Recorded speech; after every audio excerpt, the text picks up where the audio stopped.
Oklahoma is not having the season that many expected from them. After head coach and barbecue terrorist Lincoln Riley took his bags and his skill players on a Grapes of Wrath pilgrimage to Southern California, Oklahoma seemed to recover as well as possible. They snagged probably the top head coach on their board and renowned Clemson defensive coordinator Brent Venables, who in turn hired one of the most successful offensive coordinators in the country in Jeff Lebby.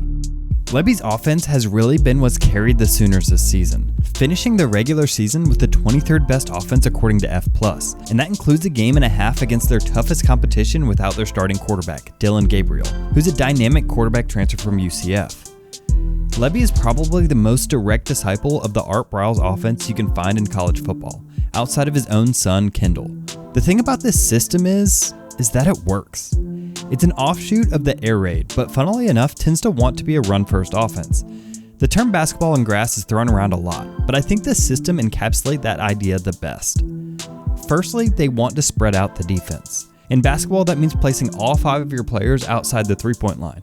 Or, in the case of football, having your receivers spaced as far from the ball as possible, often lining up in these stacked formations outside of the numbers. What this does is it simplifies the numbers for the ball handler or quarterback and basically forces the defense to show their hand. In basketball, this forces a one-on-one scenario. The offense can further get a mismatch using a pick, which allows the ball handler to threaten the defense immediately by going downhill against a slower-footed big man. This means the defense needs to cheat an extra defender towards the ball handler. Let's call him a +1. But this leaves the defense vulnerable to the outside. In football, the offense's immediate threat is to run the ball.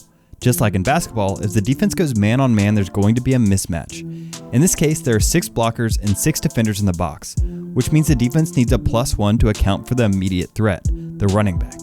Just like in basketball, if he cheats towards the immediate threat, that leaves the defense vulnerable on the outside. Oklahoma loves these RPOs, but they're not RPOs in the way they're usually described. Because they're extra wide spacing, the defense has to declare their hand pre-snap. There simply isn't enough time to show a blitz and then get out to a receiver.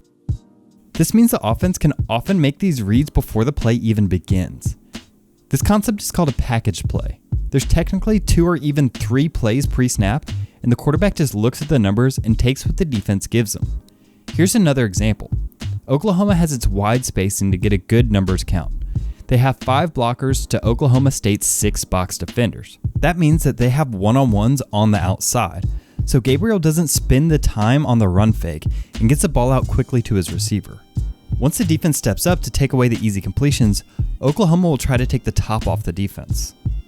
But they're really hoping to get a light box so they can run the ball. Plus, once they start moving the ball, they love to get up to the line and get the defense out of position to stack up the chunk plays. They also like going to this jet series with receiver Drake Stoops. They'll get the defense flowing one way with jet, then they'll run counter back the other way. And once the defense moves up, they'll use jet action coupled with play action to get one-on-one matchups on deep balls. This offense is genuinely a top 20 offense in the country in my opinion, but they'll be out a couple of linemen and their starting running back Eric Gray. The problem with this numbers-based approach is that the defense can dictate which one-on-one matchups you take. These opt-outs mean that FSU may be able to keep their +1 out of the box, forcing Oklahoma to run the ball, while still being able to stop the run by winning matchups in the trenches. Okay, so that's enough offense. Let's move on to Oklahoma's defense, which is by far their weaker side of the ball. Venables is pretty multiple with his formations, but he likes to play zone and he likes to play tight fronts. Tight fronts are 3-man fronts where the defensive ends play inside of the tackles instead of head up. This clogs up the interior of the offensive line and gives time for the +1s on the outside to come up and make tackles. Unfortunately for Oklahoma, they've really struggled to clean up these opportunities. These tight fronts are particularly vulnerable to counter, which pins the defensive tackles in and uses pullers to clean up any scraping defenders. Florida State has run the 2nd most counter plays in the country, and they have the 6th highest yards per play when they run it. Because of this, I expect them to stack the box and force Jordan Travis to beat them with his arm, similar to what they did with TCU, who was able to use a size mismatch to win one-on-ones on the outside. Look for FSU to do something similar with Johnny Wilson in order to break the stacked boxes. Honestly, this Oklahoma team is better than their 6-6 record indicates, and I expect them to be a really good team moving forward. I believe they have really great football minds on both sides of the ball, and their staff has shown an ability to bring in talent. But there were some clear growing pains in the transition to Venables' defense. When they get those issues sorted out, there's a lot to build on here.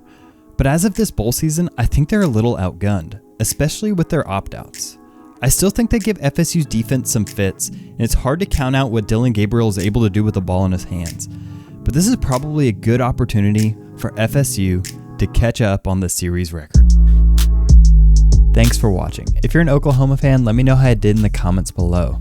If you're a Florida State fan, like and subscribe because we have a lot of postseason content ready for you. Also go over to Knowles247 where you'll get the latest on FSU news and updates. Thanks.